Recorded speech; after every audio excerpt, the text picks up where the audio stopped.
Hello. I want to talk to you today about an event in American history.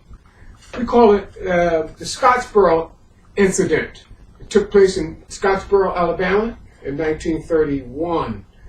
This is when it began. It unfolded actually almost over the next more than 20 years.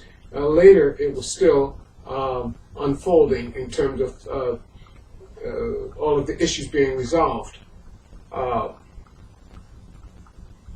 During the Great Depression, 1931, a lot of men, young boys, used to travel on the railroads looking for work, going from town to town.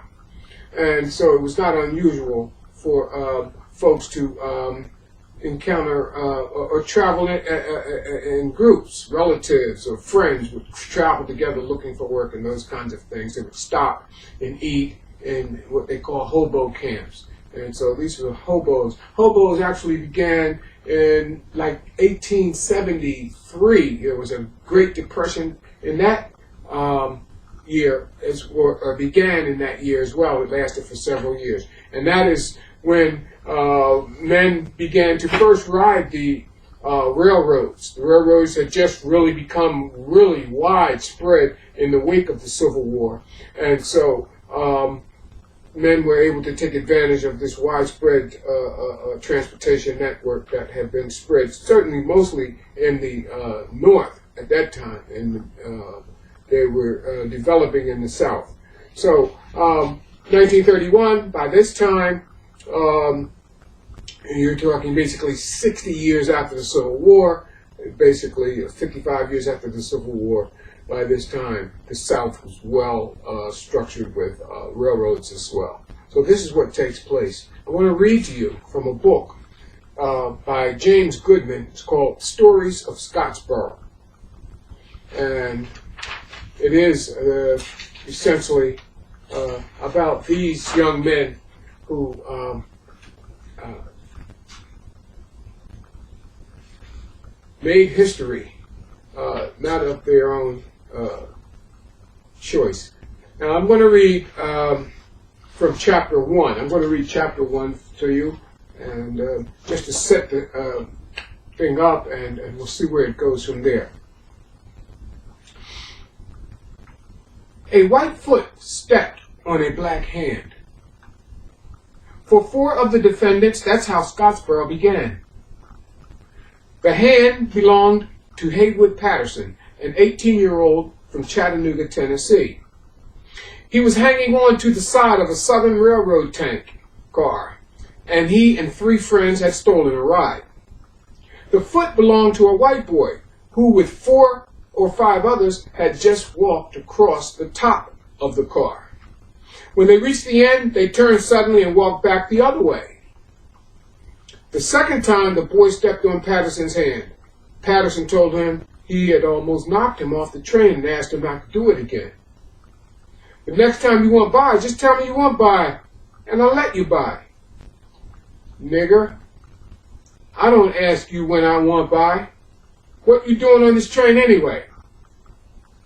Look, Patterson said, I just tell you, the next time you want by, you just tell me you want by, and I'll let you by. Nigger bastard, this is a white man's train. You better get off. All you black bastards better get off. A fireman or engineer or railroad dick, Patterson said later, could have chased them off the train. They would have jumped, or at least tried to hide. But these were just white hobos with no more right to the freight train than he or his friends had. It was the first week of spring, 1931. Along with hundreds of thousands of other Americans, they had taken to the rails in search of a shorter bread line, a warmer place to sleep, and if they got lucky, a few days' work. You white sons of bitches, Patterson yelled. We got as much right as you have. The train was traveling west through northern Alabama, en route from Chattanooga to Memphis. It had just emerged from the tunnel under Lookout Mountain when the argument began. After the tunnel, the train slowed down as it climbed a steep grade. The white boys hopped off and pelted the black boys with stones.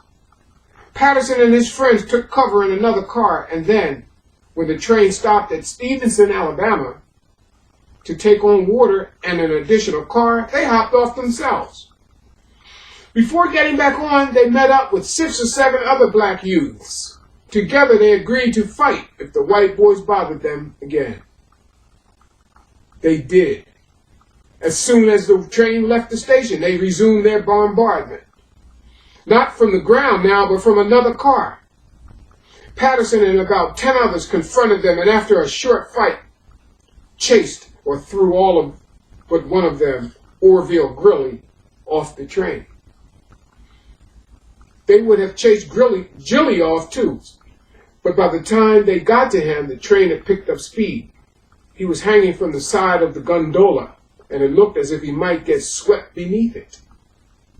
The 2 of them grabbed him and pulled him back onto the car.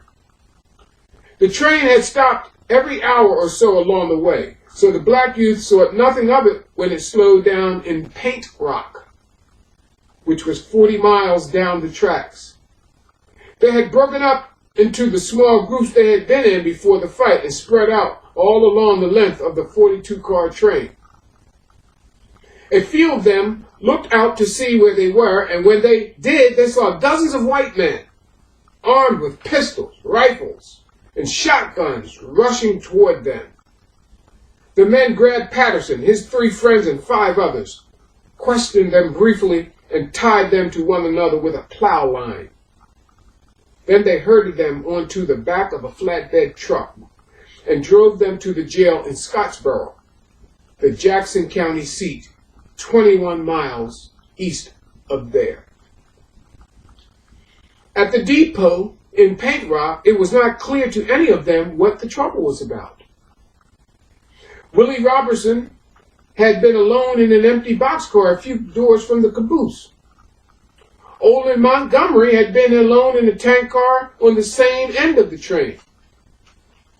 Those who had taken part in or witnessed the fight may have guessed, especially if they had recognized, as Haywood Patterson and Clarence Norris did, some of the boys they had fought with among the crowd.